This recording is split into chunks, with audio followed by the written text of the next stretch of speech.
Hello students, welcome to next gen physics. मैं हूं गुरप्रीत सिंह। आज हम क्लास 12th में वेव ऑप्टिक्स के कुछ इंपॉर्टेंट क्वेश्चंस करेंगे। ठीक है जी।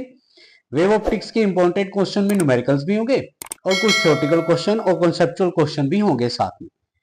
तो इसमें सबसे पहले हम स्टार्ट करते हैं हमारी फॉर्मूला शीट से, क्योंकि फॉर्मूला शीट में कुछ आएंगे फॉर्मूलाज जिनसे रिलेटेड न्यूमेरिकल्स हम करेंगे। फॉर्मूला शीट में सबसे पहले हम बात करते हैं इस वेव ऑप्टिक्स में आने वाले दो ऐसे प्रोसेस की जिनके ऊपर ये हमारा वेव ऑप्टिक्स बेस होता है। एक होता है इंटरफेरेंस और दूसरा हमारे पास होता है डिफ्रैक्शन। इंटरफेरेंस में हम दो सोर्सेज लेते हैं, टू सोर्सेज का यूज करते हैं, और ये दोनों सोर्सेज जो होते हैं ये कोहेरेंट सोर्सेज होने चाहिए। ठीक है, दो सोर्सेज। लेकिन डिफ्रैक्शन के अंदर हम सिंगल सोर्स का यूज करते हैं। ठीक है जी। तो जब हमारे पास न्यूमेरिकल्स क्वेश्चन आते हैं जिनके अंदर आपके पास दो वेवलेंथ ऑलमोस्ट दी हो या दो सोर्सेज की बात हो, वो इंटरफेरेंस होगा। जिसमें सिंगल सोर्स की बात हो वो डिफ्रैक्शन होगा। तो जब हम इंटरफेरेंस की बात करते हैं, दो सोर्सेज हैं, अब दो सोर्सेज मिलके एक इंटरफेरेंस पैटर्न बनाते हैं। जो इंटरफेरेंस पैटर्न होती है दैट कंसिस्ट, जो इंटरफेरेंस पैटर्न होती है एक स्क्रीन के ऊपर इंटरफेरेंस पैटर्न, उसमें जो सेंट्रल बैंड है वो ब्राइट होता है। उसके ऊपर नीचे alternate dark and bright band बनते हैं। Alternate bright and alternate dark band या फ्रिंजेस बनती है। उन फ्रिंजेस का बनना दो सोर्सेज का आपस में मिक्स होना होता है। तो उसकी फ्रिंजेस की इंटेंसिटी को अगर हम लिखें कि किसी पर्टिकुलर फ्रिंज की इंटेंसिटी कितनी होगी, उस इंटेंसिटी का जो फॉर्मूला हमारे पास होता है that is I equals I1 plus I2 plus 2√I1 I2 and cos phi. यहां पे I1 I2 जो दोनों सोर्सेज है उनकी इंटेंसिटी है, और I जो है वो रिजल्टेंट इंटेंसिटी होती है। फाई इनका फेज डिफरेंस होता है, इन दोनों का फेज डिफरेंस होता है। यहां पे दो चीजें आपको याद रखनी है, पाथ डिफरेंस यूज होता है और दूसरा फेज डिफरेंस यूज होता है। उसके बाद इसमें अगर कोई ब्राइट फ्रिंज बने, ब्राइट फ्रिंज, तो उसके लिए हम मैक्सिमम इंटेंसिटी का यूज करते हैं। ब्राइट फ्रिंज में जो मैक्सिमम इंटेंसिटी है उसका यूज करते हैं, तो उसमें कोस फाई को हम 1 ले लेते हैं, फॉर्मूला ये बन जाता है मैक्सिमम इंटेंसिटी, और इसको कंस्ट्रक्टिव इंटरफेरेंस बोला जाता है। कंस्ट्रक्टिव इंटरफेरेंस, इसको कंस्ट्रक्टिव इंटरफेरेंस कहते हैं। और अगर हमारे पास मिनिमम इंटेंसिटी हो जाए, मिनिमम इंटेंसिटी, तो I1 प्लस I2 और यहाँ पे -2√I1 I2 हो जाएगा। कोस फाई को हम -1 पुट कर दें और इसको हम नाम देते हैं डिस्ट्रक्टिव इंटरफेरेंस। ये हो जाता है डिस्ट्रक्टिव इंटरफेरेंस जब इंटेंसिटी आपके पास मिनिमम हो, यानी कि डार्क फ्रिंज बने। कंस्ट्रक्टिव इंटरफेरेंस इंटेंसिटी मैक्सिमम यानी कि ब्राइट फ्रिंज बने।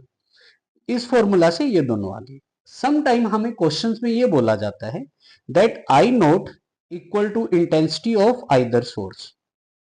इंटेंसिटी ऑफ आइदर सोर्स, दोनों सोर्स की जो इंटेंसिटी है वो इक्वल है आइदर सोर्स। अगर इंटेंसिटी इक्वल हो जाए तो हम इस फॉर्मूला के जो ऊपर फॉर्मूला था इसमें सॉल्व करेंगे। तो I1 को I note plus I note इसको भी पुट कर देंगे, ये 2√I नोट इस तरह से ये कोस फाई हो जाएगा। जब इसको सोल्व किया जाएगा प्रॉपर, तो ये हमारे पास ये फॉर्मूला बनेगा जिसको आपने याद रखना है, I equals to 4I naught cos square 5/2। I यहाँ पे रिजल्टेंट इंटेंसिटी को रिप्रेजेंट करता है। उसके बाद जब दोनों सोर्स आपस में मिक्स होते हैं तो उनका जो जनरल पाथ डिफरेंस होता है, general path difference that is equal to x d by d. ये हमारे पास आता है general path difference x d by d. ठीक है जी। लेकिन ये पाथ डिफरेंस जो है वो मैक्सिमम इंटेंसिटी के लिए भी हो सकता है और मिनिमम इंटेंसिटी के लिए भी हो सकता है। तो जब इसमें ये मैक्सिमम इंटेंसिटी या मिनिमम इंटेंसिटी के लिए होगा तो क्या होगा, तो path difference for bright fringe, path difference for bright fringe and lambda, bright के लिए। ठीक है। उसके बाद पाथ डिफरेंस, ये जनरल पाथ डिफरेंस है, किसी भी फ्रिंज के लिए हो सकता है। यहां से अब हमारे पास आ जाता है डार्क के लिए 2n-1 लैम्डा बाय 2। लैम्डा यहाँ पे वेवलेंथ हो जाती है और n नंबर ऑफ फ्रिंज को रिप्रेजेंट करेगा। फर्स्ट फ्रिंज है, सेकंड फ्रिंज है, डार्क फ्रिंज है, डार्क है या ब्राइट है कुछ भी, n उसको रिप्रेजेंट करेगा। फर्स्ट, सेकंड, थर्ड कुछ इसमें आ जाए। ठीक है। तो ये है हमारे पास फ्रिंजेस को रिप्रेजेंट, इसको एक बार दोबारा से लिख देते हैं, ठीक है, ओके। अब इस तरह से जब कोई फ्रिंज बनती है तो उस फ्रिंज की पोजीशन निकालनी आती है हमें न्यूमेरिकल्स के अंदर, कि ये बताओ फर्स्ट जो फ्रिंज है, जैसे ये हमारे पास इस तरह से होता है, जैसे ये स्क्रीन, ये आपके पास सेंट्रल फ्रिंज है, इससे कोई भी पर्टिकुलर डार्क या ब्राइट फ्रिंज कितने डिस्टेंस पे लाई कर रही है, उस डिस्टेंस को एक्स लिया जाता है। तो कोई भी हो, चाहे ब्राइट हो चाहे डार्क हो, एक्स लिया जाता है। तो अगर इसमें डिस्टेंस ऑफ ब्राइट निकाला जाए तो क्या होगा, डिस्टेंस ऑफ डार्क निकाला जाए तो क्या होगा, तो ये बन जाएगा distance of bright fringe, bright fringe x n नाम दे देंगे इसको, ये हो जाएगा n lambda capital D upon small d, ठीक है जी। उसके बाद डिस्टेंस ऑफ डार्क फ्रिंज हम ले लेते हैं,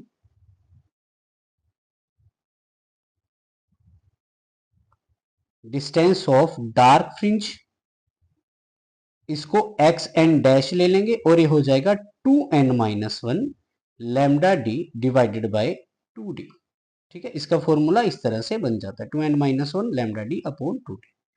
अब ये हमारे पास पोजीशन आ गई, कोई भी फ्रिंज कितनी पोजीशन पे लाई कर रहा है। उसके बाद एक टर्म और आती है इसमें, that is fringe width. Fringe जो बनी उसकी विड्थ, सारी फ्रिंज जो है वो इक्वल विड्थ की होती हैं, उसका formula lambda D upon small D इस तरह से आ जाता है, ठीक है।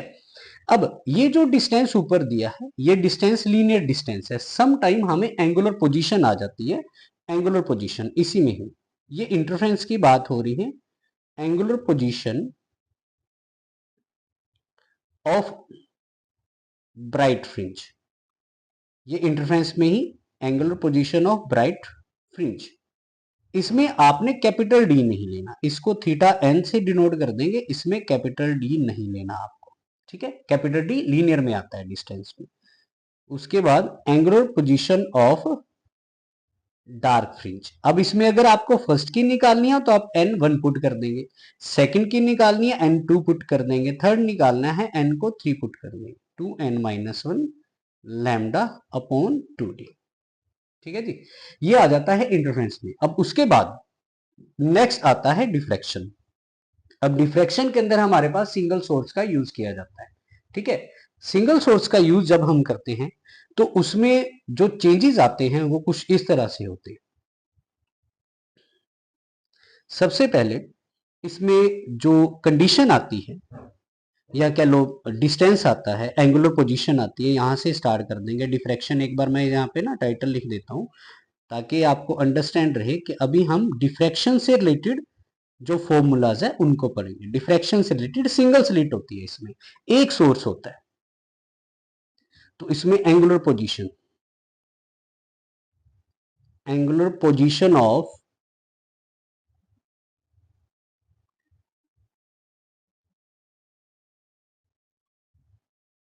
डार्क फ्रिंज,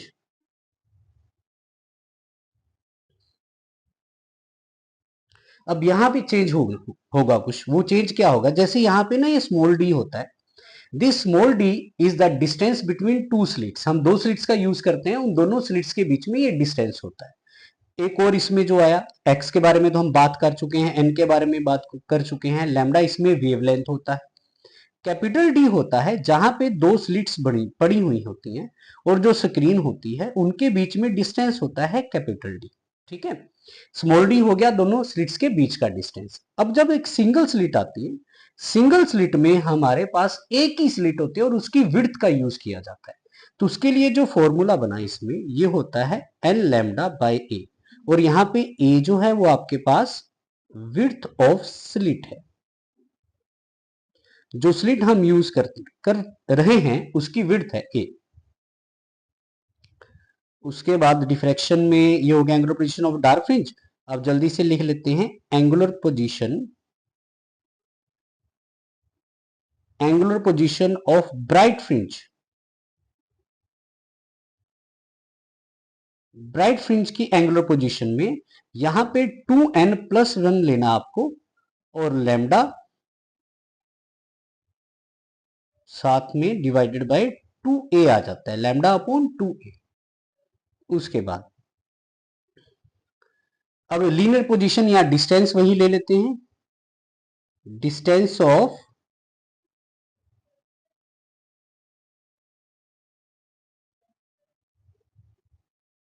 डार्क फ्रिंज, इसमें अब लीनियर डिस्टेंस है तो मैंने अभी बोला था आपको कि अगर आप लीनियर डिस्टेंस लेते हैं तो उसके अंदर आप कैपिटल डी यूज करें, M lambda D upon small A आपको पता चल गया। यही एक डिफरेंस आ रहा है इंटरफेरेंस में और डिफ्रैक्शन में।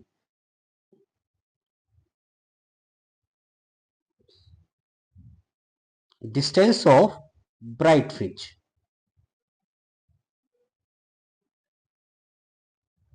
2n+1 lambda D divided by 2a। ठीक है, उसके बाद क्या होता है कि डिफ्रैक्शन में जो डिफ्रैक्शन होता है, जब डिफ्रैक्शन पैटर्न बनती है बेटा जी, तो उसका जो सेंट्रल बैंड होता है वो सबसे ज्यादा ब्राइट होता है। ऊपर नीचे जो बैंड होते हैं, ऊपर नीचे जो फ्रिंजेस होते हैं, उनकी इंटेंसिटी धीरे धीरे जो है वो डिक्रीज होती जाती है, इस तरह से डिक्रीज होती जाती है, इंटेंसिटी कम हो जाती है। तो हम सेंट्रल फ्रिंज जो होता है उसी की ही विड्थ वो निकालते हैं। तो यहाँ पे एक एंगुलर विड्थ आती है सेंट्रल ब्राइट फ्रिंज की, सेंट्रल फ्रिंज ब्राइट होती है, सेंट्रल ब्राइट फ्रिंज। वैसे सेंट्रल ब्राइट ही होगी हमेशा, लेकिन हम साथ में लिख रहे हैं इसके। तो एंगुलर विड्थ इसकी होती है 2 थीटा, 2 लैम्डा बाई ए आ जाता है। और इसी की ही अगर लीनियर विड्थ निकालें, इसी की ही लीनियर विड्थ हम निकाल लें ऑफ सेंट्रल मैक्सिमम, क्योंकि इसको सेंट्रल मैक्सिमम इस वजह से बोला जाता है, मैंने बोला ना अभी ऊपर नीचे जाएंगे तो जो उनकी इंटेंसिटी है वो डिक्रीज होती जाएगी, इस वजह से ऊपर नीचे की इंटेंसिटी कम होती है, हो जाएगी। तो यहाँ पे जब ये यूज करेंगे तो साथ में आप कैपिटल डी यूज करेंगे लीनियर के लिए। ठीक है जी, तो ये कुछ फॉर्मूलाज है और बड़े ही ज्यादा इंपॉर्टेंट फॉर्मूलाज है जिनका यूज करके आप क्वेश्चंस को सॉल्व कर सकते हैं। इनको अच्छे से माइंड में रखिएगा। चलिए अब इसके करते हैं क्वेश्चन। अब सबसे पहले हमारे पास क्वेश्चन है, find the intensity at a point on a screen in Young's double slit experiment where the waves of equal intensity have a path difference of lambda by 4 and lambda by 3। अब आपके पास equal intensity है और उनका path difference दिया हुआ है। तो जब हम फॉर्मूला इक्वल इंटेंसिटी कल निकालेंगे, इक्वल इंटेंसिटी वाला फॉर्मूला लगाएंगे और आपको इंटेंसिटी जो है वो फाइंड करनी है कि जो स्क्रीन है उसके ऊपर कितनी इंटेंसिटी होगी। तो उसके लिए फॉर्मूला हम यूज करेंगे I equals to 4I0 cos square 5/2। अब ये क्वेश्चन ऐसा है जिसके अंदर फेज डिफरेंस है, लेकिन जो स्टेटमेंट गिवन है, मतलब फॉर्मूला ऐसा है जिसके अंदर फेज डिफरेंस है और जो स्टेटमेंट है उसके अंदर पाथ डिफरेंस गिवन है आपको। तो उसके लिए जो फॉर्मूला हमारे पास होता है वो इस तरह से होता है।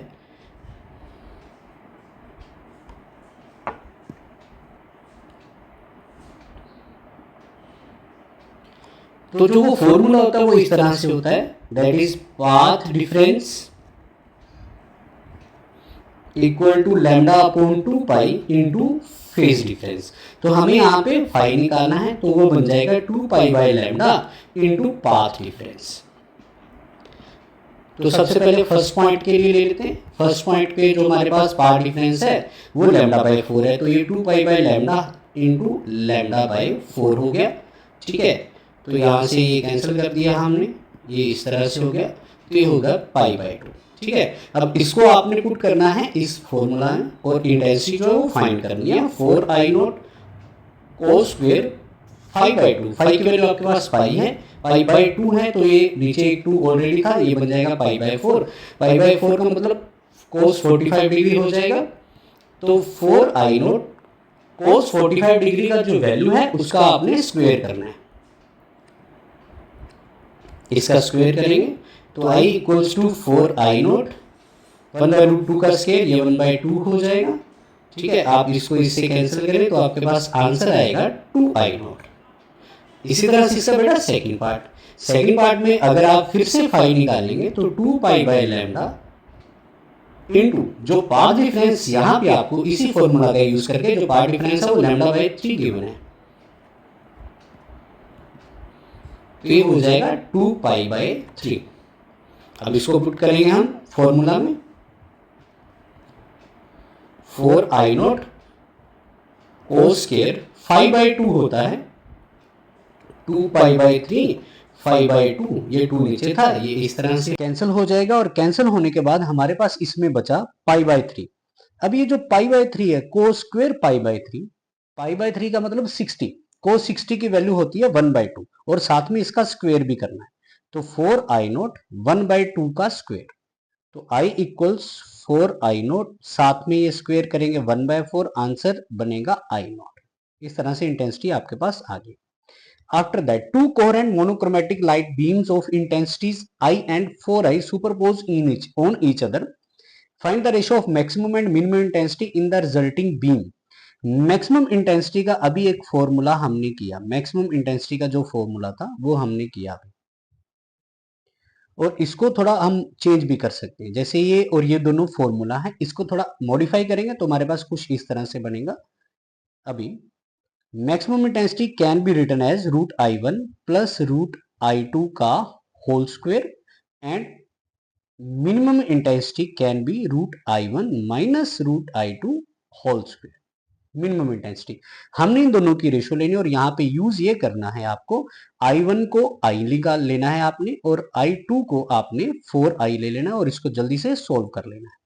पहले जल्दी से दोनों की रेशियो ले लेते हैं, I maximum upon I minimum, और I1 को I यानी कि this is √I plus this is 4i, इसका करेंगे हम स्क्वायर डिवाइडेड बाय, ये हो जाएगा √I माइनस √4i, इसका करेंगे स्क्वायर। अब स्क्वायर ओपन कर लेंगे इसके, ठीक है, तो I a प्लस बी का square A square plus B square plus 2ab बनता है, I plus 4i minus 2ab यानी कि √I into √4i divided by, ऊपर सॉरी प्लस आएगा a प्लस बी का square, A square plus B square plus 2ab, नीचे हमारे पास minus बनना है, I plus 4i minus 2√I and 4i, इस तरह से। तो ये हो जाएगा 5i plus this will be 8i divided by this is 5i minus sorry ये 4i बनेगा, 8i नहीं बनेगा बेटा ऊपर, क्योंकि उसका ना रूट भी लेना है आपको, उसका रूट भी लेना है, तो ये 4i बनेगा, ठीक है जी। This is 4i, 5i minus 4i, ऊपर आपके पास 9i, नीचे आपके पास 1i, यानी कि तो आपके पास इन दोनों की रेशियो जो है वो 9 बन जाएगी, I maximum upon I minimum, ठीक है जी। After that next question, two coherent light waves of intensity 5 into 10⁻², ये आपके पास दो कोहेरेंट सोर्सेज हैं, उन दोनों की इंटेंसिटी यहाँ पे सेम गिवन है 5 into 10⁻², superimpose and produce the interference pattern on a screen at a point where the path difference between the wave is lambda by 6, lambda being wavelength of the wave, find the phase difference between the waves। तो पहले तो formula वही चलेगा जो भी हमने किया था, यानी कि path difference equal to lambda upon 2 pi into phase difference होता है, पाथ डिफरेंस लैम्डा बाय 6 है, ये हो जाएगा lambda upon 2 pi into 5, lambda से लैम्डा कैंसिल, 2 3 6, तो 5 आपके पास बनेगा π/3, ठीक है। पहले तो आपने ये कर लिया, उसके बाद जब दोनों की इंटेंसिटी सेम हो तो रिजल्टेंट इंटेंसिटी निकालनी हो, अगर आपको बी पॉइंट में रिजल्टेंट इंटेंसिटी निकालनी है, ये आपका ए पॉइंट हो गया, ये आपका बी पॉइंट हो गया, 4i0 cos स्क्वेयर 5/2, तो 4i0 cos स्क्वेयर ये आपके पास हो जाएगा π/6, यानी कि cos 30,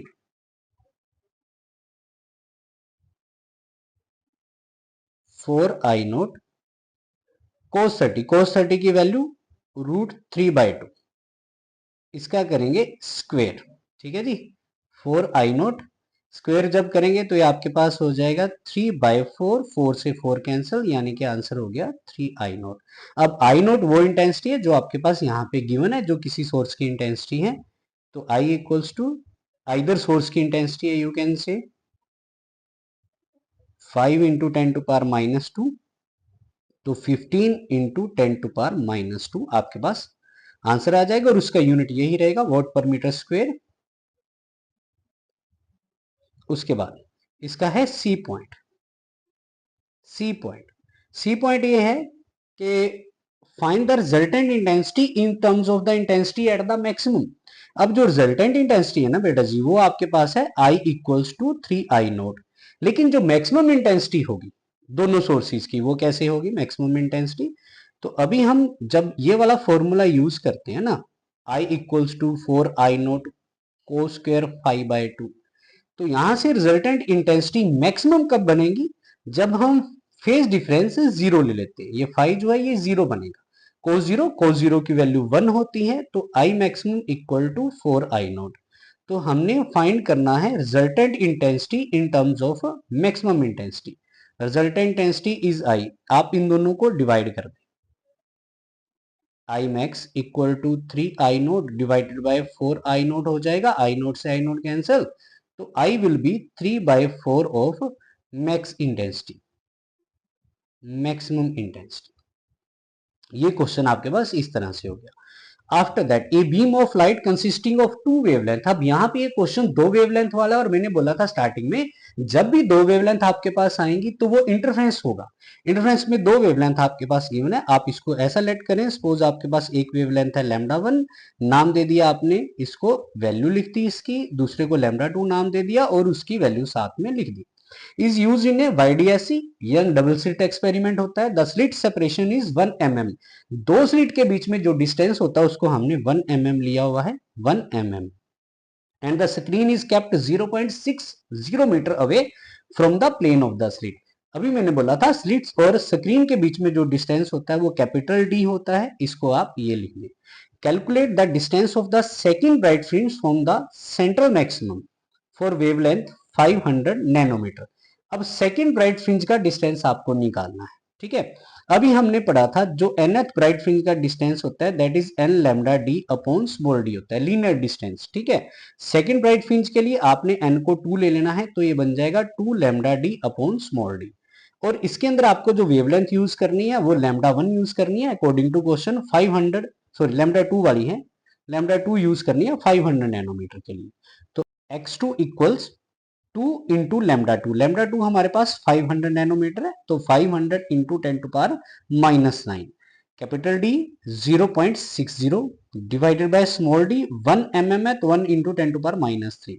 अब इसको आपने सॉल्व करना है, तो ये 2 into 500 into 10 to power -9 into 60 divide, इसके दो जीरो नीचे लग जाएंगी, इंटू 10 टू पावर -3 आ जाएगा। तो इस दो जीरो से ये दो जीरो कैंसिल हो जाएगा, तो आपके पास ये हो जाएगा कुछ इस तरह से 2 5 10, 10 इंटू 60, ये 600 हो जाएगा, 10 टू पावर -6 हो जाएगा, तो आंसर बन जाएगा 6 इंटू 10 टू पावर -4 मीटर।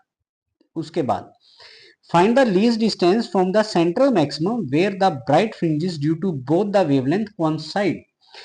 अब हमने सेंट्रल मैक्सिमम से वो पॉइंट निकालना है जहां पे दोनों वेवलेंथ की जो फ्रिंजेस हैं वो आपस में एक दूसरे के साथ कोइंसाइड करेंगे। तो उसके लिए आपने फॉर्मूला ये देखना है बेटा जी, तो यहां पे n λ1 d divided by small d equals to n plus 1। अब जब कोइंसाइड करेंगी तो एक की अगर सेकंड है दूसरे की थर्ड होगी, एक की फर्स्ट है तो दूसरे की सेकंड हो सकती है। तो फर्स्ट वेवलेंथ की अगर मैं n लेट कर रहा हूं तो सेकंड वेवलेंथ के लिए हम n प्लस 1 लेट करेंगे जब वो कोइंसाइड कर रही है। मतलब इन दोनों के x n जो है वो आपस में इक्वल होने चाहिए। सपोज ये x n लैम्डा 1 के लिए है, ये x n लैम्डा 2 के लिए है, जिस पॉइंट पे वो दोनों वेवलेंथ की जो ब्राइट फ्रिंजेस हैं वो आपस में कोइंसाइड करेंगे। नंबर उनका कुछ भी हो सकता है, कौन सी फ्रिंज कोइंसाइड करेंगी वो हमें नहीं पता, हम वो निकाल रहे हैं, ठीक है। तो बेटा जी यहाँ पे अब हम वैल्यू पुट करते हैं और उसके बाद उनको पहले तो इनको कैंसिल कर देते हैं, जो है जैसे इसको कैंसिल कर दिया, इसको कैंसिल कर दिया।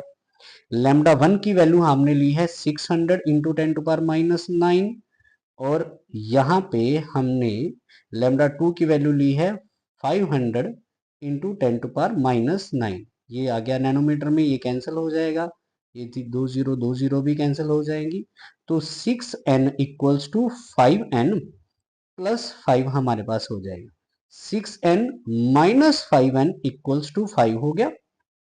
तो हमारे पास नंबर ऑफ फ्रिंज जो आई है बेटा वो 5th नंबर आई है, जो दोनों की क्वांसाइड करेगी।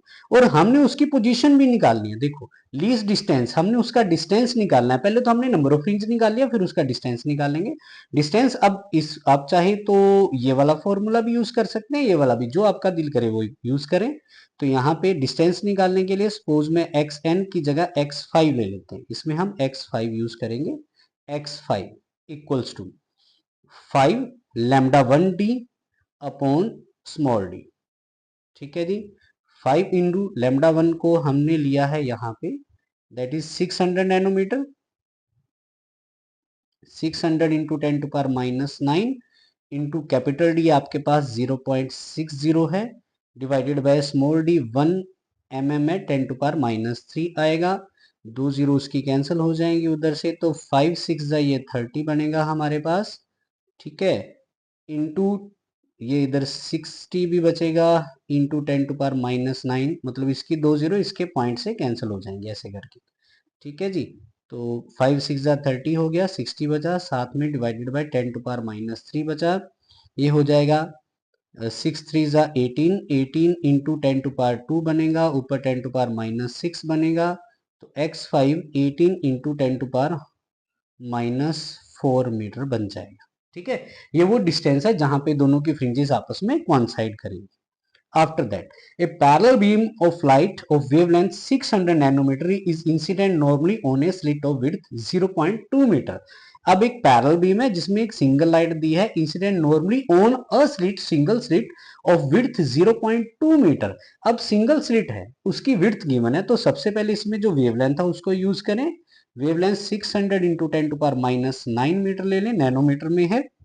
जो स्लिट की विड्थ है उसको हमने ए लिया था, 0.2 इंटू 10 टू पावर माइनस 3। आप चाहे तो इसको 2 इंटू 10 टू पावर माइनस 4 भी ले सकते हैं।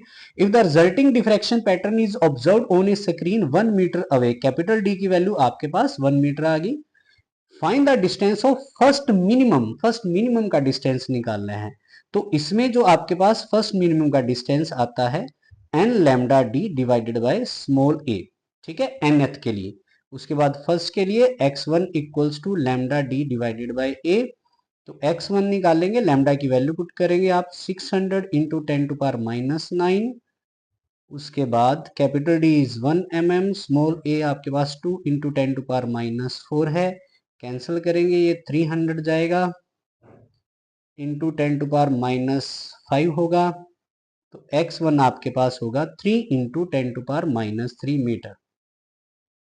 ठीक है, after that second maximum from the central maximum, second maximum निकालना है सेंट्रल मैक्सिमम से। तो nth मैक्सिमम जो होता है that is 2n plus 1 lambda D divided bye 2 है, हमने निकालना है सेकंड मैक्सिमम। तो n को यहाँ पे आप 2 पुट करेंगे, n को 2 पुट करेंगे तो x2 equals 2 to 4 plus 1 5 lambda d by 2a। ठीक है, फर्स्ट के लिए 3 लैम्डा डी बाई 2a बन जाएगा। तो 5 इंटू वेवलेंथ आपके पास 600 इंटू 10 टू पावर माइनस 9 में आएगी। उसके बाद कैपिटल डी 1 है, डिवाइडेड बाई 2 इंटू ये आपके पास हो जाएगा a की value 2 into 10 to power minus 4 है। ठीक है जी, इसको आप सोल्व करेंगे, x2 इक्वल्स 5 6 30, तो ये 3000 हो जाएगा, डिवाइडेड बाय 4 ले लेते हैं यहाँ पे, इंटू 10 टू पावर माइनस 9 है, और ये 10 टू पावर माइनस 9 के साथ ये प्लस ऊपर चला जाएगा, ये माइनस 5 में कन्वर्ट हो जाएगा। ठीक है, तो वी कैन राइट दैट 30/4, थोड़ा डिवाइड करने में इजी रहेगा, इस वजह से मैं इसको 30/4 ले रहा हूँ। 2 जीरो यहाँ पे आएंगी ना, -9 + 4 ये -5 हो जाएगा, उसमें से 2 गया है -3 हो जाएगा। ठीक है जी, तो ये बनेगा आपके पास 7.5 into 10 to power -3 metre, 7.5 into 10 to power -3 metre. ठीक है जी, ये इस तरह से। अब उसके बाद बेटा एक कॉन्सेप्चुअल क्वेश्चन है, इंपॉर्टेंट है, एग्जाम के अंदर काफी टाइम इस तरह के क्वेश्चन जो है वो आते हैं। तो अभी तक तो हम न्यूमेरिकल्स का यूज कर रहे थे, उसके अंदर फॉर्मूला अप्लाई कर रहे थे। ये हमारे पास एक ऐसा क्वेश्चन है जिसके अंदर कॉन्सेप्ट अप्लाई करना पड़ेगा। अब एक यंग्स डबल स्लिट एक्सपेरिमेंट है, उसमें हमें कुछ डिस्टेंस गिवन है, और डिस्टेंस गिवन है, अगर आप डायग्राम में चाहें तो यहाँ पे देख सकते हैं। ये डिस्टेंस लाइक आपको गिवन है S S two minus SS1 equals to λ/4। S1 और S2 आपके पास दो स्लिट्स होगी। Find the path difference S2P minus S1P for constructive and destructive interference at P यानी कि हमारे पास स्क्रीन के ऊपर एक पॉइंट है, तो उस पॉइंट पे कंस्ट्रक्टिव अगर हो तो S2P माइनस S1P क्या होगा, डिस्ट्रक्टिव अगर हो तो फिर क्या होगा। उसके लिए अब क्या करना है बेटा जी, ध्यान से देखो। अगर एक वेव यहां से चलेगी तो P तक पहुंचने के लिए अपना पाथ ये कवर करेगी यहां तक। लेकिन कोई वेव अगर S से P पे जाएगी, S पे पहले S2 पे आएगी, फिर यहां से ऐसे जाएगी। तो जो S से S2 जाती है और S2 से फिर P की तरफ जा रही है, यहां से ये वाली, इसका पाथ डिफरेंस ज्यादा है, और इसका जो है पाथ जो है, इसका पाथ ज्यादा है, इसका ऊपर वाले का पाथ कम है। तो जब हम ये पाथ डिफरेंस निकालेंगे वो कुछ हमारा इसी शेप में आएगा। तो अभी के लिए हम इसको कैलकुलेट यहीं से करना जो है वो स्टार्ट करते हैं। तो सबसे पहले एक हमारे पास डिस्टेंस लिया जाएगा, यानी कि आप ऐसा लिखें दैट SS2, एक सेकेंड इसको थोड़ा बदल लेते हैं, ठीक है जी। ये आपके पास हो जाएगा SS2P, और एक आपके पास चाहिए SS1P, ये आपको चाहिए, ठीक है जी। इनका पार्ट डिफरेंस आप निकालेंगे तो आपके लिए बड़ा इजी हो जाएगा, ठीक है। तो आप पहले ये दोनों निकालें, और इन दोनों पाथ लिए, अब इन दोनों का डिफरेंस निकालते हैं। तो मैं यहाँ पे ये लिखता हूँ बेटा जी, SS2P माइनस SS1P, ठीक है, इक्वल्स टू, अब ये किस किस से मिलकर बने वो निकाल लेते हैं। तो हमारे पास जो SS2P बना है that is SS2 plus S2P SS2 S2P, ये पाथ हो गया S से S2 और S2 से P जाने का, माइनस SS1P, ये बना आपके पास S से S1 प्लस S1 से P, ठीक है जी। अब यहाँ पे कुछ चेंज करते हैं हम अपनी तरफ से, देखें ब्रैकेट ओपन करेंगे तो SS2 plus S2P minus SS1 आएगा, और माइनस S1P आएगा। इसको मॉडिफाई करेंगे तो आप S2P माइनस S1P अलग कर लें, S2P minus S1P plus SS2 minus SS1 आप अलग कर लें, ठीक है जी, क्योंकि यहीं से आपके पास बनना है। और ये जो इधर था ये आपके पास ये है पाथ डिफरेंस, ठीक है, ये आपके पास पाथ डिफरेंस होता है, ठीक है। अब उसके बाद हम यहां से निकालना चाहते हैं, देखिए ध्यान से, क्वेश्चन में आपको ये फाइंड करना है S2P minus S1P for constructive and for destructive. तो जब यहां से आपने ये निकाला S2P माइनस S1P, तो ये आपके पास बनेगा path difference minus SS2 minus SS1, और आपके पास ये जो है वो गिवन है,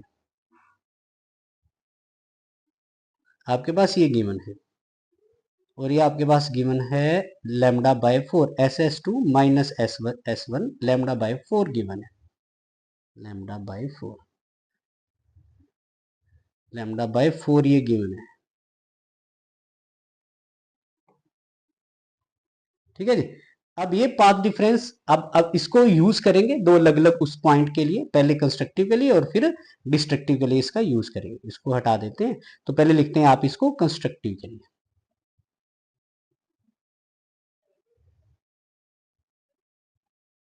कंस्ट्रक्टिव के लिए S2P माइनस S1P इक्वल, जो पाथ डिफरेंस होता है अभी हमने पढ़ा था कंस्ट्रक्टिव के लिए, वो N लैम्डा होता है, N लैम्डा माइनस λ/4 हो जाएगा, ठीक है जी। तो इसमें आप लैम्डा कॉमन ले लें, ठीक है जी। तो n माइनस 1/4, 4 आप इसमें एलसीएम ले लेंगे तो लैम्डा के साथ आपके पास बनेगा 4n-1 डिवाइडेड बाय 4, ठीक है। तो ये वैल्यू आपके पास कुछ बन जाएगी इस तरह से। अब इसको कर लेते हैं डिस्ट्रक्टिव के लिए। डिस्ट्रक्टिव डिस्ट्रक्टिव के लिए same S2P minus S1P equal to path difference, ये वाली चीज पाथ डिफरेंस, ये हो जाएगी 2n minus 1 lambda by 2 minus ये हो जाएगा लैम्डा बाय 4। ठीक है जी, तो इसमें हम कॉमन ले सकते हैं यहां से lambda by 2, lambda by 2 common लेंगे, 2n माइनस 1 माइनस ये 1 बाय 2 हो जाएगा लैम्डा बाय 2, और यहाँ पे 2 एलसीएम, दिस इज 2 इधर मल्टीप्लाई होगा 4n माइनस 2 माइनस 1, तो ये लैम्डा बाय 4 और ये बनेगा 4n माइनस 3। ठीक है जी, ये दोनों कंडीशन आपके पास आ गई कंस्ट्रक्टिव के लिए और डिस्ट्रक्टिव के लिए। उसके बाद इसका सेकंड पार्ट बड़ा ही इजी है, इंटरफेरेंस फ्रिंजेस के ऊपर क्या इफेक्ट पड़ेगा अगर मोनोक्रोमेटिक सोर्स की जगह हम एक व्हाइट लाइट का सोर्स लेंगे तो मोनोक्रोमेटिक सोर्स में सारी फ्रिंजेस जो है वो alternate bright and dark fringes बनती हैं, लेकिन व्हाइट लाइट में ऐसा नहीं होता, सारी फ्रिंजेस जो है वो कलर बनेंगी, लेकिन सिर्फ सेंट्रल फ्रिंज जो है वो हमारे पास व्हाइट रहेगी, ये आपको याद रखना है। अब नेक्स्ट बेटा हमारे पास एक थ्योरेटिकल एक्सप्रेशन है, एक डेरिवेशन है जिसमें, और ये इंपॉर्टेंट है एग्जाम के अंदर आता है, और इसमें हम रिफ्लेक्शन को प्रूव करेंगे सबसे पहले। तो इसके अंदर बेटा जी मैंने क्या लिया हुआ है, सबसे पहले आपके पास एक प्लेन वेव फ्रंट है जो एक मिरर के ऊपर आकर इंसिडेंट होती है, इसको मैंने नाम दे दिया ए बी, एक प्लेन वेव फ्रंट है और इसके ऊपर ये दो रेज मैंने कंसीडर की। ठीक है, अब फर्स्ट रे जब यहाँ पे आई इस मिरर के ऊपर आकर फॉल हुई तो इसका रिफ्लेक्शन हुआ, रिफ्लेक्शन होने के बाद वो कुछ इस तरह से चली जाती है, हमने यहाँ पे एंगल आई और एंगल आर का जो है वो यूज करना है, तो यहाँ पे इस डायग्राम में ये हमारे पास हो जाता है एंगल आई। अब जो ये रे गई जिसका रिफ्लेक्शन हुआ, ये रे जब ट्रेवल कर रही है तो इसने एक पर्टिकुलर डिस्टेंस ट्रेवल किया होगा, हमने वो डिस्टेंस निकालना है। यहां से इंसिडेंट रे आई थी, ये रिफ्लेक्टेड रे इस तरह से चलेगी, इस तरह से जा रही है, तो सपोज यहां से लेकर यहां तक इसने जो डिस्टेंस ट्रेवल किया, अब इसको नाम देते हैं बी डैश, सपोज इसको नाम दे देते हैं हम बी डैश, जितना इसने डिस्टेंस ट्रेवल किया from A to B dash. तो ये जो डिस्टेंस होगा उसका फॉर्मूला हम वेलोसिटी इनटू टाइम से लेंगे, तो A B dash which is our distance होना चाहिए फॉर्मूला वेलोसिटी इनटू टाइम, अब वेलोसिटी होती है सी, तो सी इंटू टी हो गया ये हमारे पास, क्योंकि लाइट जो है अभी वैक्यूम में है तो यहाँ पे हमने सी को यूज कर लिया। उसके बाद एक और रे, जो ये तो रे फर्स्ट थी, इसका हमने ये वाला निकाल दिया, इसकी वन डैश रे होगी जो रिफ्लेक्शन होके चली गई इधर, सेकेंड रे इधर आ रही है, अब ये इसी तरह से चली आ रही है, ये बी से ए की तरफ ऐसे आ रही है, बी से इस तरह से ये चली आ रही है, सपोज जिस पॉइंट पे आके मिरर के ऊपर फॉल होती है उस पॉइंट को हम लेट कर लेते हैं ए डैश। ठीक है, और अगर मैं इस डिस्टेंस को निकालना चाहूं बी ए डैश, ये किसके इक्वल आना चाहिए, सेम टाइम में ये डिस्टेंस भी यही होगा सी इंटू टी, सेम टाइम में, क्योंकि वेलोसिटी चेंज नहीं हुई है, बी से ए डैश अगर 1 सेकंड ले रही है उसमें डिस्टेंस सी इंटू टी आ गया, सी मतलब टी को अगर हम 1 लेट कर ले तो तब की बात कर रहा हूं, अदरवाइज मैं टी ही सेम ले रहा हूं ना, टी ए बी डैश के लिए भी वही हो गया और बी ए डैश के लिए भी वही हो गया। अब उसके बाद ये जो रे गई आपके पास रिफ्लेक्शन होके गई है इस तरह से, ये तो हो गया बी डैश वाली, जो रे बी से ए डैश की तरफ आ रही थी यहां पे आकर फॉल हुई, वो रिफ्लेक्शन होके इस तरफ चली गई, दोनों रे जब गई ये 2 डैश की वजह से हुई, ये 1 डैश की वजह से हुई, तो इन दोनों के ऊपर जब हमने, अब हाइजीन्स कंस्ट्रक्शन ये कहती है कि जो एक प्राइमरी वेव फ्रंट होती है, यहां पे हमारे पास ये एक प्राइमरी वेव फ्रंट है, ठीक है, इससे अगर आप इसके बाद की सेकेंडरी वेव फ्रंट निकालना चाहते हैं, इसके बाद की ये प्राइमरी है, इसके बाद की सेकेंडरी निकालना चाहते हैं, तो उसके लिए आप क्या करें, आप यहां पे एक टेंजेंट ड्रॉ करते हैं, और वो टेंजेंट कहां पे ड्रॉ करना है आप ध्यान से समझना इसको बेटा जी, ये ए पॉइंट था, ठीक है, तो ए पॉइंट से आपने एक आर्क लगानी है, ए बी डैश डिस्टेंस की आर्क लगानी है, तो मैंने ए पॉइंट से ए बी डैश डिस्टेंस की यहां पे एक आर्क लगा दी, ठीक है, और उस आर्क को टच करते हुए सेकेंडरी वेव फ्रंट क्या होगी, मैंने इसके ऊपर ये टेंजेंट ड्रॉ कर दिया, ठीक है, पहले मैंने एक पर्टिकुलर डिस्टेंस की आर्क लगाई, उसके ऊपर टेंजेंट ड्रॉ कर दी, ये टेंजेंट रिप्रेजेंट करता है हमारे पास सेकेंडरी वेव फ्रंट को, तो ए भी हमारे पास एक प्राइमरी वेव फ्रंट थी, और ये जो ए डैश बी डैश हमारे पास होगी ये एक सेकेंडरी वेव फ्रंट है, इन दोनों का यूज करके हम लॉ ऑफ रिफ्लेक्शन को प्रूव करेंगे अभी, और लॉ ऑफ रिफ्लेक्शन हमारे पास होता है angle i equals to angle r. तो यहां पे बेटा जी आपने दो ट्रायंगल लेनी है, triangle A B A dash और आपने दूसरी ट्रायंगल लेनी है, triangle A dash A B dash. ठीक है जी, डायग्राम बन गया। उसके बाद जब आपने ये दो ट्रायंगल लेनी है, इस ट्रायंगल के अंदर आपको क्या करना है, अब ये सेकेंडरी जो वेव फ्रंट है ये रिफ्लेक्टेड वेव फ्रंट है, इस वजह से आपने इसका आर एंगल लेना है, विच is our angle of reflection. Primary wave front थी इंसिडेंट, और जो सेकेंडरी वेव फ्रंट इस तरह से गई है, इस तरफ जाके उसका रिफ्लेक्शन हुआ है। तो इन दोनों ट्रायंगल्स के अंदर आपने ये ध्यान रखना है कि ए डैश आपके पास कॉमन है, जो इनका बेस है, और साथ में जो ये एंगल है बी और ये एंगल है बी डैश, ये दोनों भी इक्वल है क्योंकि ईच ऑफ 90 डिग्री है। ठीक है, ईच 90 डिग्री। तीसरी जो चीज आपने इसमें यूज करनी है बेटा जी, इन दोनों की एक एक साइड और भी इक्वल है, B A dash equals to A B dash. अभी हम देख चुके हैं ये भी सी इंटू टी थी और ये हमारे पास भी सी इंटू टी। अगर ये दोनों इक्वल है तो हम यहाँ पे ये कह सकते हैं that triangle A B A dash is congruent to triangle A dash A B dash. अगर ये दोनों ट्रायंगल कॉन्ग्रुएंट है तो हम सी पी सी टी लगाते हैं, मतलब corresponding part of congruent triangles. तो इसका मतलब angle i equals to angle r होना चाहिए, ये दोनों के अपने अपने कॉरस्पॉन्डिंग पार्ट है। ठीक है जी, ये रिफ्लेक्शन को प्रूव करने का तरीका था। अब हमारे पास है रिफ्रैक्शन को प्रूव करने का तरीका, ये भी हमारे पास एक इंपॉर्टेंट टॉपिक है। हमने हाइजीन्स कंस्ट्रक्शन का यूज करना है। एक प्लेन वेव फ्रंट एक प्लेन सरफेस के ऊपर आकर इंसिडेंट होती है, जिसके दोनों तरफ दो अलग अलग मीडियम है, और हमने स्नेल्स लॉ को प्रूव करना है। यहाँ पे इस तरफ हमारे पास बेटा जी रेयर मीडियम है, इस तरफ हमारे पास यहाँ पे ये डेंसर मीडियम है। तो जो वेव आपके पास इंसिडेंट हुई यहाँ पे आके प्लेन वेव, वो ये वाली है, this is plane wave. Again इसको हम दो नाम दे सकते हैं, इस पॉइंट को ए नाम दे दिया, इस पॉइंट को बी नाम दे दिया, ये दो रे मैंने इसके ऊपर कंसीडर कर ली। अब ये जो फर्स्ट रे यहाँ पे आई, ये फर्स्ट रे जब रेयर से डेंसर मीडियम में जाएगी, it bend toward normal, normal की तरफ बेंड होके ये आगे जा रही है। इसने एक पर्टिकुलर डिस्टेंस ट्रेवल किया डेंसर मीडियम के अंदर। अगर हम वो डिस्टेंस निकालना चाहें, सपोज इस पॉइंट को बी डैश नाम दे देंगे, तो ए बी डैश जो हमारे पास होना चाहिए वो वी इंटू टी होना चाहिए, क्योंकि ये मीडियम में चली गई है, ये वाली रे, ये वाली रे एक मीडियम में चली गई है। अब इतने डिस्टेंस की आपने यहाँ पे आर्क लगा देनी है जहां तक वो रे पहुंची, और इस आर्क को टच करते हुए ये टेंजेंट मैंने ड्रॉ किया हुआ है, ये टेंजेंट ड्रॉ कर दिया आपने, और ये टेंजेंट जहां पे जाके मिला उस पॉइंट को आप नाम दे देंगे ए डैश। अब ये टेंजेंट किसको रिप्रेजेंट करता है, ये टेंजेंट सेकेंडरी वेव को रिप्रेजेंट करता है। तो जो सेकेंडरी वेव हो जाएगी ए डैश बी डैश हमारे पास हो जाएगी।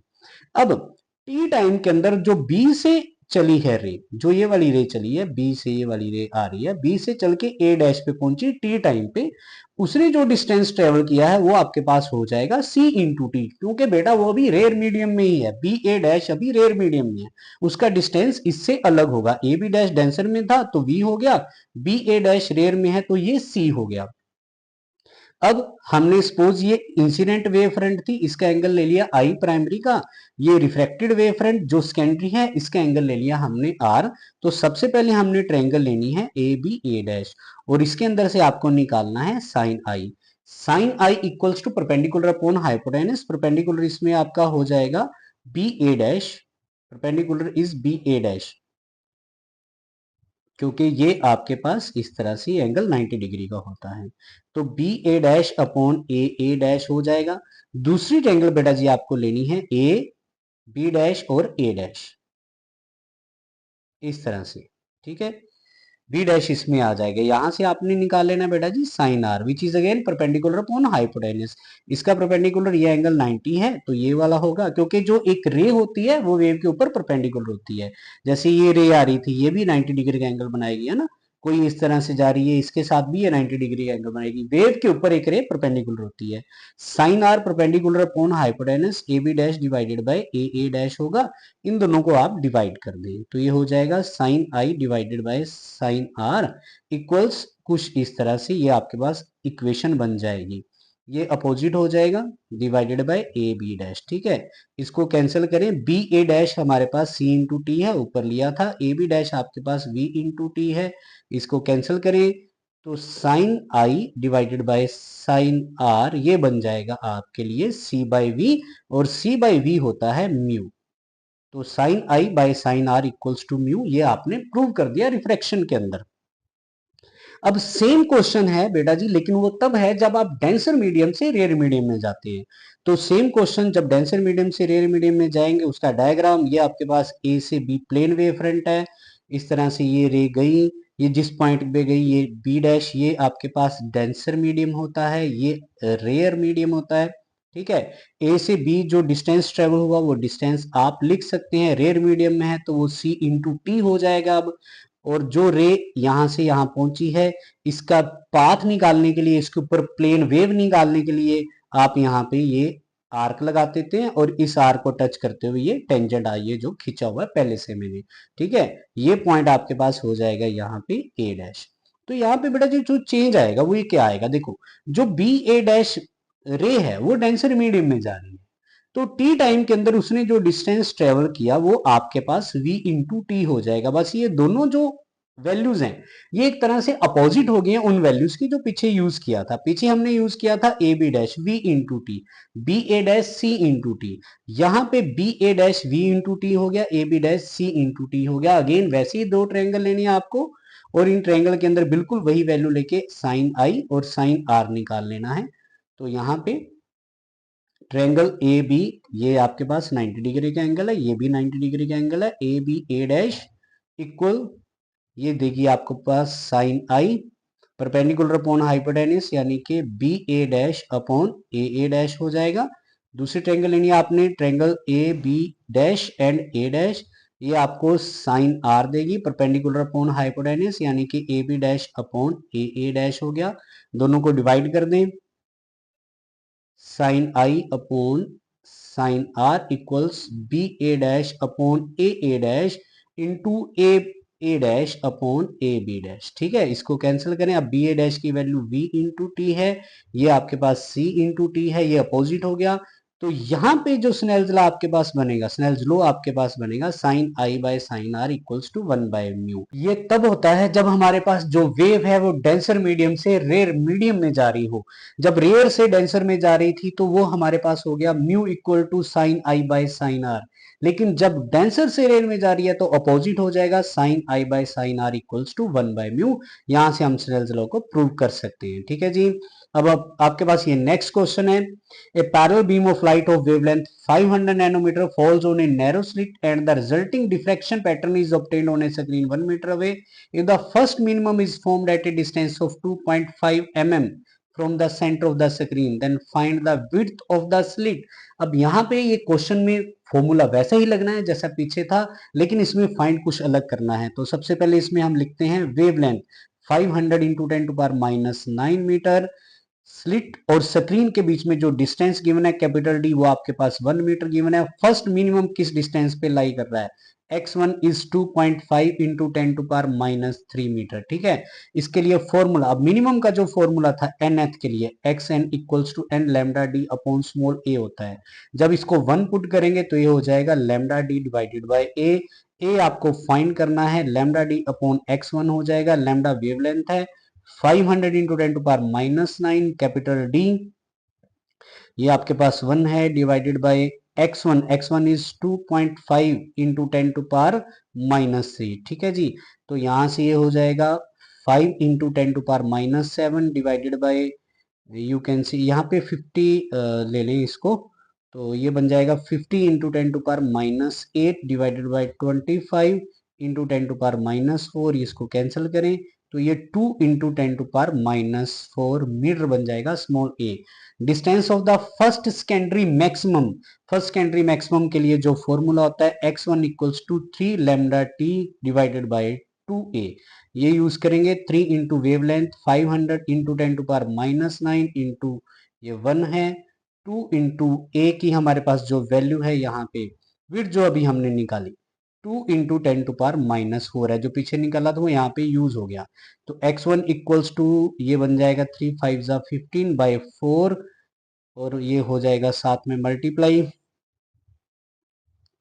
15 बाय 4, ये हो जाएगा 10⁻⁷, ये 10⁴ ऊपर चला जाएगा, ये कटेगा जब ये बन जाएगा 3.75 इंटू 10⁻⁻4 मीटर। ठीक है जी, 3.75 इंटू 10⁻³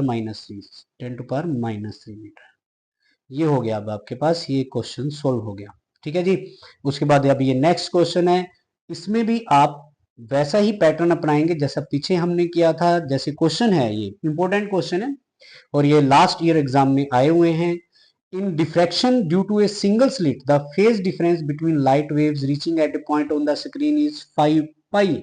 यहाँ पे आपको एक 5 दिया हुआ है, 5 pi. Explain whether a bright और a dark fringe will be formed at the point. हमने ये प्रूव करना है कि अगर फेज डिफरेंस 5 है तो क्या होगा। यहाँ पे ना फॉर्मूला लगाते हैं, यहाँ पे फॉर्मूला लगाते हैं, path difference equal to lambda upon 2 pi into phase difference होता है।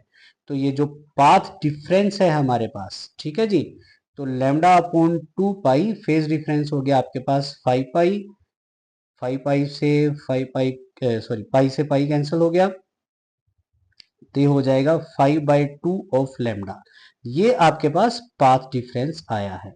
ठीक है, ये पाथ डिफरेंस बना है। अब हम यहाँ से ये देखेंगे कि ये पर्टिकुलर फ्रिंज हमारे पास ब्राइट बनेगी या डार्क बनेगी। ठीक है जी।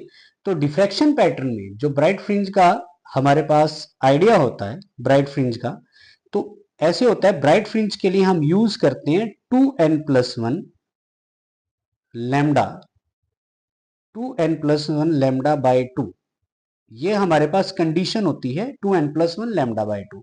और जो जो डार्क फ्रिंज होती है उसकी कंडीशन होती है n लैम्डा। ठीक है, ये कंडीशन होती है। तो यहाँ पे ध्यान से देखें, अगर मैं इसके अंदर सपोज n को 2 पुट करता हूं, इसके अंदर मैं n को 2 पुट करता हूं, तो इक्वेशन बन जाएगी हमारे पास 5 लैम्डा/2।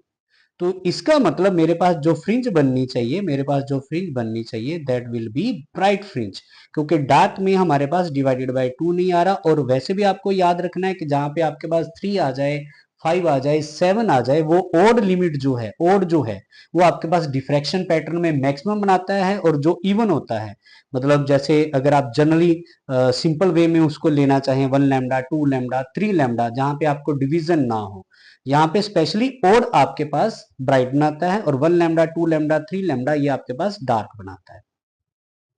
आफ्टर दैट सेकेंड क्वेश्चन है बेटा, what should be the width of each slit to obtain 8 maximum of the 2 double slit pattern. 2 double slit pattern का मतलब young double slit experiment. Young double slit experiment के आपको 8 लेने हैं, 8। तो आपके पास जो फ्रिंज विड्थ होती है, फ्रिंज विड्थ उसको आप बीटा सेट नोट करते हैं, lambda D upon small D होता है, बीटा सेट नोट करते हैं। ये आपके पास यूज होता है इंटरफेरेंस पैटर्न में, ये है इंटरफेरेंस पैटर्न के लिए। और उसके लिए आप ये जब ये बीटा नोट यूज करते हैं, ये आपके पास हो जाता है कुछ इस तरह से, ये हो जाता है 2 lambda D divided by a, 2 lambda D divided by a, ये यूज होता है डिफ्रैक्शन में। अब हमने यहाँ पे ये बताना है क्वेश्चन के according that we have to obtain 8 maximum of the 2 double slit pattern within the central maximum of the single slit pattern। यहाँ पे जो बीटा नोट होती है ये सेंट्रल मैक्सिमम की विड्थ होती है, पीछे हमने इसको लिखा था सेंट्रल मैक्सिमम की विड्थ होती है, स्टार्टिंग में मैंने बताया था। तो according to question beta naught should be equal to 8 beta. तो यहां से आप इसको 2 lambda D divided by a equals to 8 beta, यानी कि 8 lambda D divided by small d. तो लैम्डा डी से लैम्डा डी कैंसिल हो गया, तो ये आपके पास बन जाएगा कुछ इस तरह से, that we have to calculate the condition 2 by a equals to 8 by d. तो ये हो जाएगा a equals to 2d by 8। जब आप इसको सॉल्व करेंगे तो ये कंडीशन बनेगी a equals to d by 4। इस कंडीशन के अकॉर्डिंग ही जो यंग डबल स्लिट एक्सपेरिमेंट है उसके 8 फ्रिंजेस जो हैं वो सिंगल स्लिट डिफ्रैक्शन के अंदर जो है वो लाई करेंगे इस कंडीशन के अकॉर्डिंग। ठीक है जी, ये आपके पास कॉन्सेप्चुअल क्वेश्चन है और ये आपके पास न्यूमेरिकल है डिफ्रैक्शन का ही। इसको आपने खुद सोल्व करने की कोशिश करनी है। उसमें जो हमने फॉर्मूलाज पीछे यूज किए हैं इनमें से कोई फॉर्मूला इसके अंदर जरूर यूज होगा। ठीक है जी, ये क्वेश्चन आपके लिए है। तो आज के लिए बेटा जी इतना ही है। ये हमारा इंस्टाग्राम अकाउंट है, इसको आप जाके फॉलो कर सकते हैं। जो क्वेश्चन हमने किए उनकी प्रैक्टिस करें। आज के लिए इतना ही है। ठीक है जी, थैंक यू।